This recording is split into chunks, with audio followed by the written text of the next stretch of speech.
ये मुझे बताया गया है कि शायद आप लोगों की वो ज्योमेट्री का कुछ सर ने स्टार्ट कराया शायद। क्या स्टार्ट हुआ है?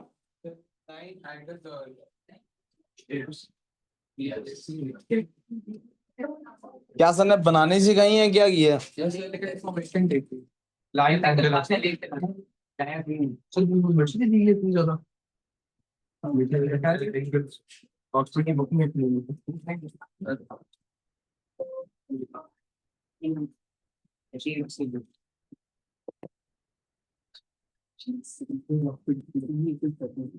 मैंने लास्ट टाइम बात की थी, मैं वहीं से बात शुरू करूंगा। मैंने कहा था नंबर्स क्या होते हैं, क्या होते हैं नंबर्स। मैंने कहा था नंबर्स बुनियादी तौर पे सिंबल्स हैं। आज मैं क्लास ले रहा हूँ बेटे, कल से वापस सर बिलाल ही क्लास लेंगे। इस पूरा हफ्ता सर बिलाल ही सिर्फ मैथ्स लेंगे। अगले हफ्ते से क्लास के 2 हिस्से हो जाएंगे, क्योंकि तब तक ये अक्टूबर नवंबर वालों का एग्जाम हो चुका होगा, ये जो पाकिस्तानी इस्लामियात उर्दू है। तो फिर इस टाइम मैथ्स की 2 क्लासेस हुआ करेंगी। एक क्लास उन लोगों की जिन्होंने मई जून में एग्जाम देना है, एक क्लास उनकी जिन्होंने मई जून में एग्जाम, ये बाद में डिसाइड करेंगे कि किसमें कौन सी क्लास पढ़ानी है। एक क्लास as it is यानी कंटिन्यू करती रहेगी, दूसरी क्लास अलग दूसरे कमरे में हुआ करेगी, ठीक है। नंबर्स क्या होते हैं? नंबर्स, नंबर्स सिंबल्स हैं। जैसे अल्फाबेट से सिंबल्स हैं साउंड्स के, नंबर्स सिंबल्स हैं किसके? क्वांटिटीज के।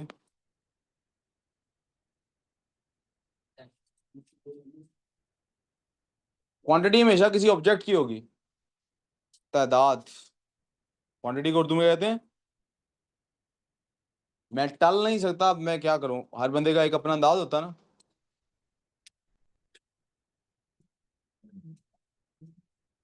ये मैं चाहूंगा कि आपने कहीं ना कहीं अपने रजिस्टर पे लिखा हो।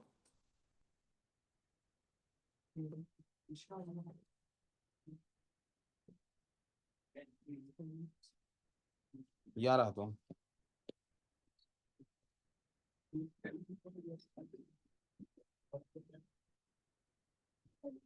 इन अल्लाह अला कुल्ली शैइन कदीर। अल्लाह हर चीज पर, क्या तर्जुमा करते हैं हम इसका? अल्लाह यकीनन यानी बिलाशुबा हर चीज पर कादिर है, यही तर्जुमा करते हैं। यही तो आज की बात है।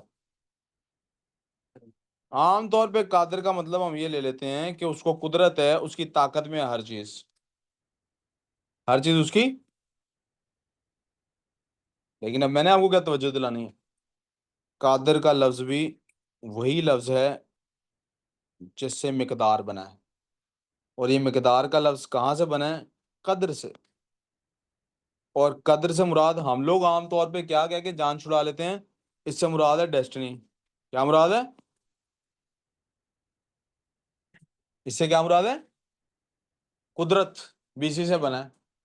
मैं आपको बता रहा हूँ, कोई मैथ्स वाला बंदा कुरान पढ़ेगा तो वो समझ जाएगा कि अल्लाह ताला ने बेसिकली इस आयत में ये बताया कि अल्लाह ताला ने हर चीज को क्वांटिफाई किया।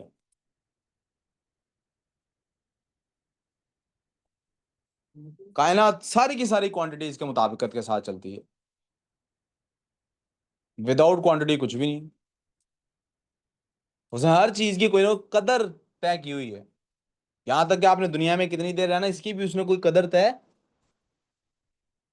उसने चांद और सूरज के मदार की भी कदर तय कर रखी है। This is how long they are going to travel. ये एक दूसरे को पकड़ेंगे नहीं, और हर चीज की एक जबरदस्त क्वांटिटी फिक्स की हुई है उसने। उस क्वांटिटी को समझने के लिए हम लोगों ने मुख्तलिफ तरीके इख्तियार किए, उनमें से एक तरीका हमने क्या इस्तेमाल किया, उसी को रिप्रेजेंट करने के लिए हमने एक नंबर्स का सिंबल्स, एक सिंबल्स बनाए जिनको हमने नाम दिया नंबर्स। असल में नंबर किसको रिप्रेजेंट कर रहा है? फिलहाल एग्जांपल के लिए I will take the quantity of apple, किसी क्वांटिटी ले लेता हूँ। वाह क्या जबरदस्त। और एक नुक्ता देखिए, पढ़ाने का ये भी फायदा होता है, आप खुदा को जितना पढ़ा के समझ सकते हैं इतना पढ़ के शायद नहीं समझ सकते। आपको पता है फिजिक्स में हम लोग क्या करते हैं, whenever we fix a physical quantity, तो हम किसी चीज को वन की वैल्यू देते हैं। केमिस्ट्री में हमने सबसे स्मॉलेस्ट चीज को वन की वैल्यू दी, प्रोटॉन, न्यूट्रॉन। फिर जिसका उससे कंपैरिजन में जितना मैथ है आगे बढ़ाते गए। यस, मैथ्स में एक फिक्स क्वांटिटी ली, उसको कहा ये आज से 1 किलो है। अब जो इससे डबल होगा वो 2 किलो कहलाएगा, 3, 4, 5, 6।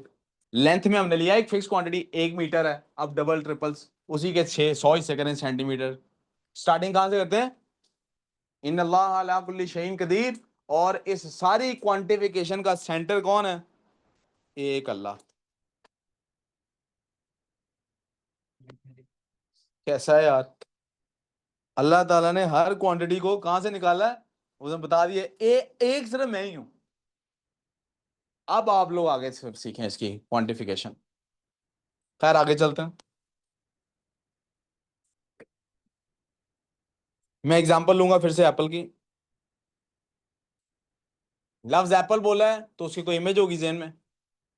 अगर मैं लफ्ज 5 बोल देता हूं साथ, और ऑफ कोर्स आई से 5 एप्पल्स, या उर्दू की मिसाल लेता तो सेब बोलता तो एक चीज थी कोई। अगर 5 सेब बोलता हूं तो आपके जेहन में जो इमेज है सेब की, वो 5 हो जाते हैं। आप समझ, फर्ज करें मैं आपको कहता हूं कि एक एप्पल का सिंबल ये है, this is symbol of 1 Apple.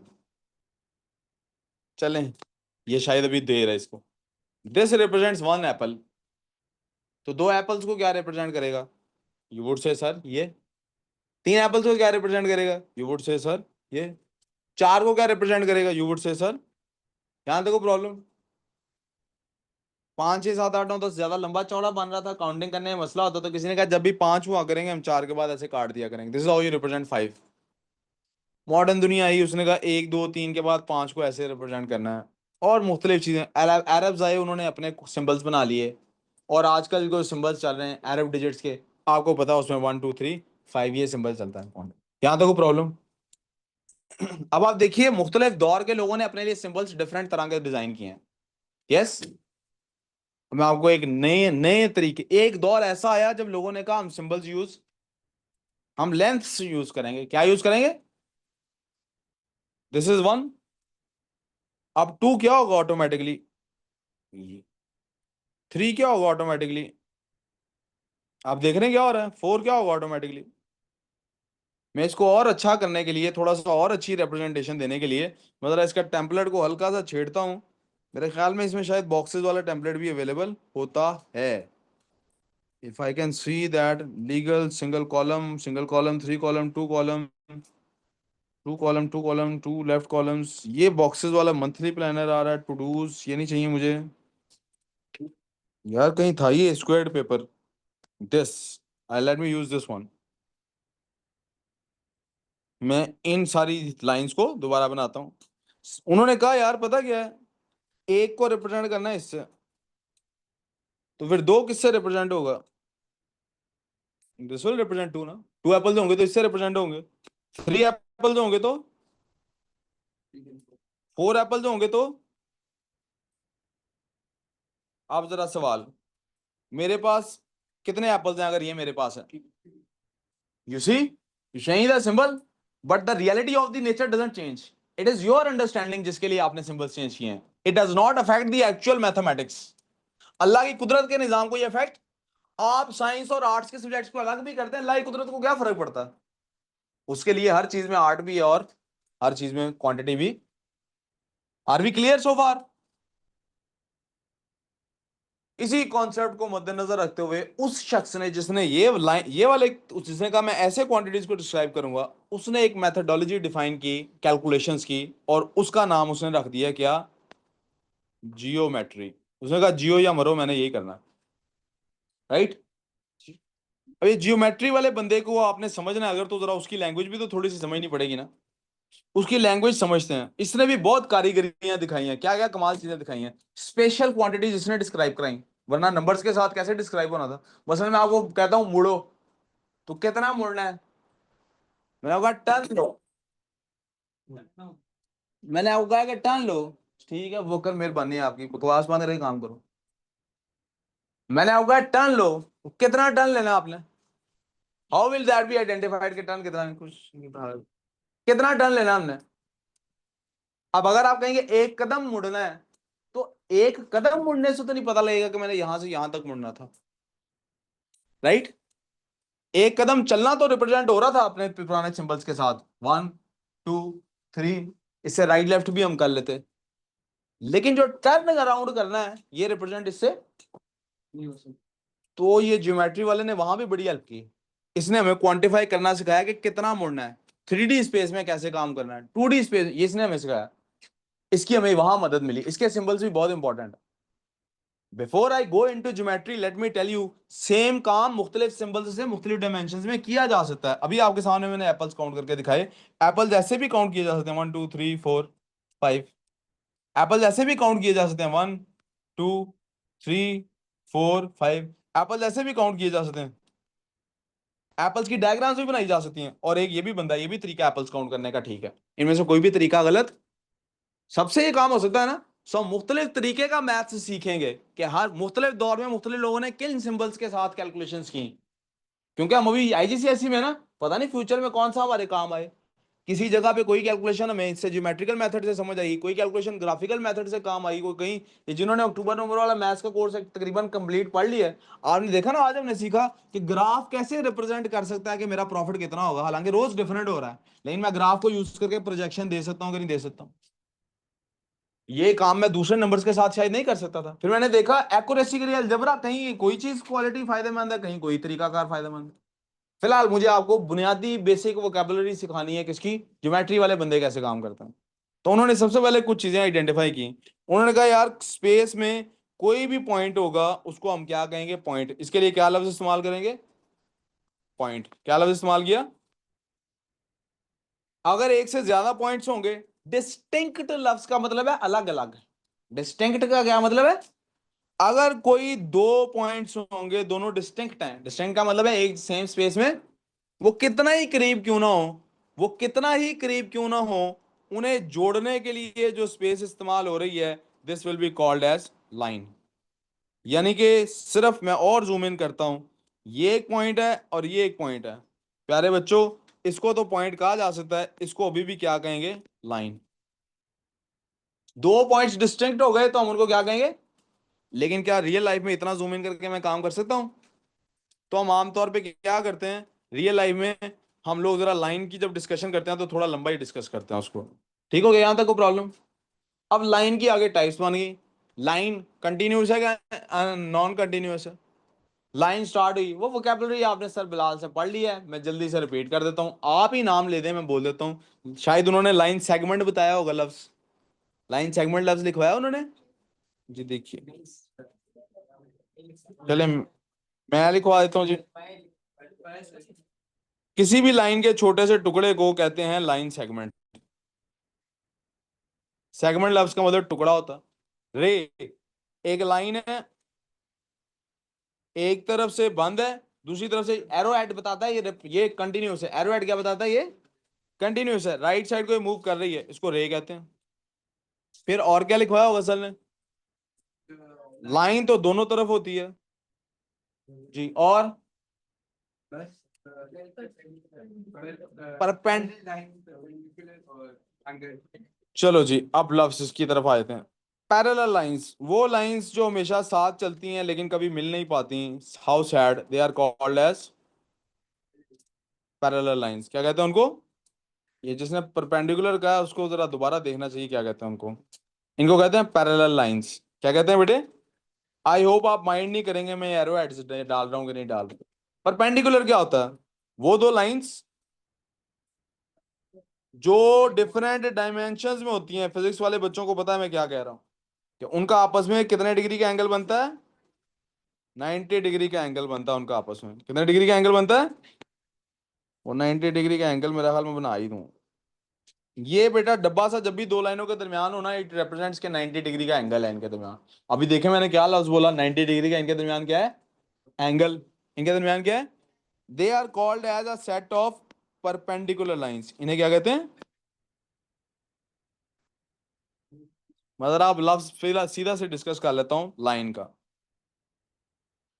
ओहो, लाइंस का लिया, एंगल का। क्योंकि मैंने अभी बोला 90 डिग्री का एंगल है, ये एंगल क्या है? What is this angle?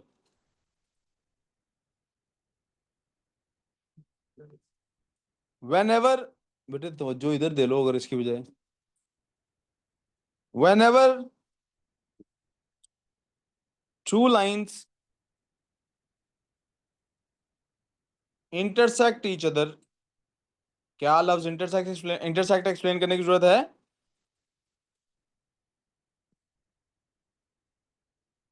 When ever two lines intersect each other,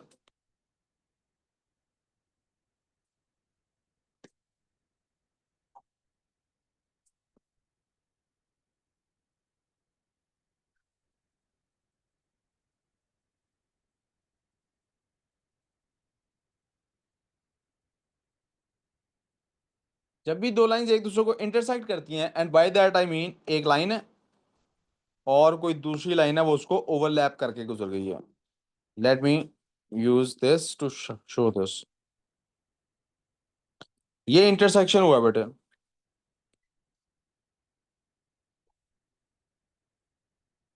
whenever two lines intersect each other,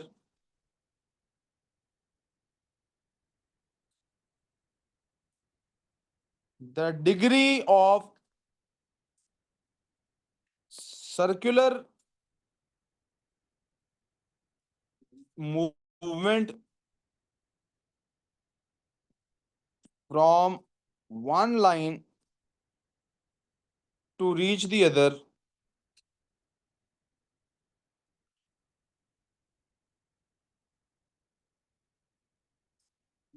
is called angle। Bio की लिए पूछ रही है कि सीएस के लिए पूछ रही है? दोनों आ गए हैं, तो उन्हें क्या 2 मिनट 2-3 मिनट दे देंगे बस। जब भी कोई लाइन होती है उसकी जो सर्कुलर मूवमेंट है, मैं आपको दिखा देता हूं जी। ये मेरे पास एक लाइन है,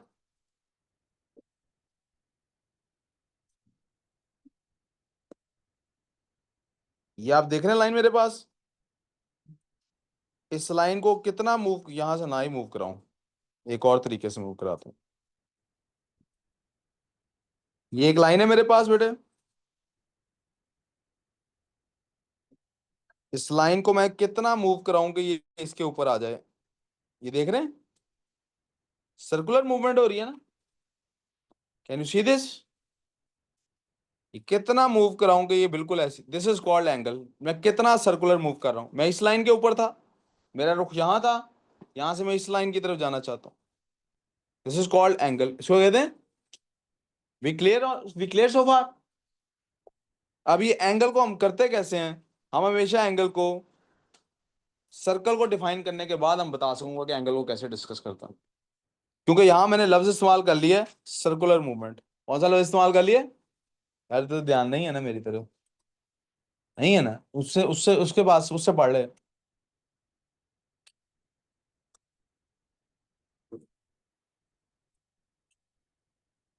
let's discuss for a moment के सर्कल क्या होता है। यहां लिखने की बजाय I should write it in a side note. Circle क्या होता है? सर्कल का पूरा टॉपिक है बेटे हमारे पास, हम उसको लेटर ऑन पढ़ेंगे। क्या हो रहा है इसको?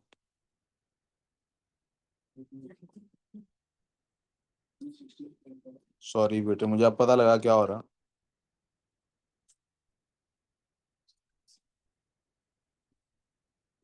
अ collection of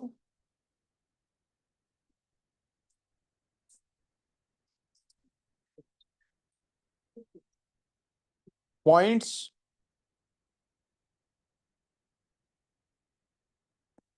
that is, that is की बजाय वेयर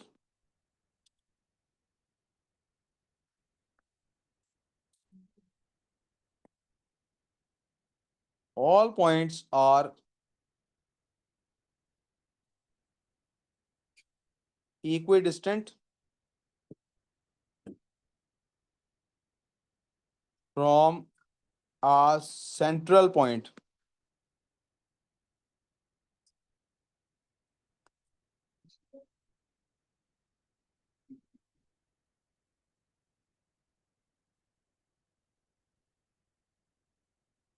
मिसाल के तौर पे,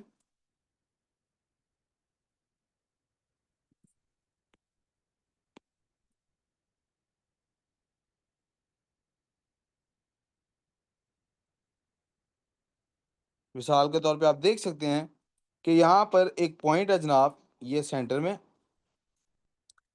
आप किसी तरफ भी निकल जाइए, आप किसी तरफ भी निकल जाइए, आपको हमेशा क्या होगा, आपको मिलेगा कि सारे पॉइंट्स, ये जितने भी पॉइंट्स हैं, ये ये कोई भी पॉइंट इस पूरे कलेक्शन में से देख लीजिए, जो वाइट कलेक्शन है, वो सेंट्रल रेड पॉइंट से इक्वल डिस्टेंस के ऊपर है। किसके ऊपर है? इक्वल डिस्टेंस के ऊपर है। यहां तक कोई प्रॉब्लम? तो ये जो सर्कुलर मूवमेंट शो करनी है हमने, जो हमने यहां से यहां तक ये सर्कुलर मूवमेंट शो करनी है कि यहां मैं खड़ा हूं, मेरा रुख इस तरफ है, मैंने यहां से कितना इधर को मूव करना है, तो मैंने इस लाइन की बजाय इस लाइन पे पहुंच जाना है। इसको कहते हैं एंगल। इसको कहते हैं, कोई कंफ्यूजन?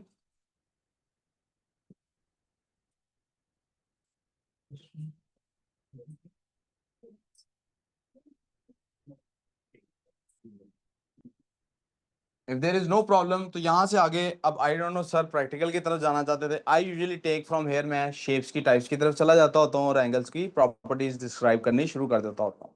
बट आई थिंक यहाँ पर मैं इसको लीव करता हूँ, और यहाँ से आगे एक हफ्ता और आप सर के साथ ही कंटिन्यू करेंगे, देन विल सी आपकी किस्मत का क्या है। ठीक है, थैंक यू जी, आप बायो और सीएससी क्लास चलो।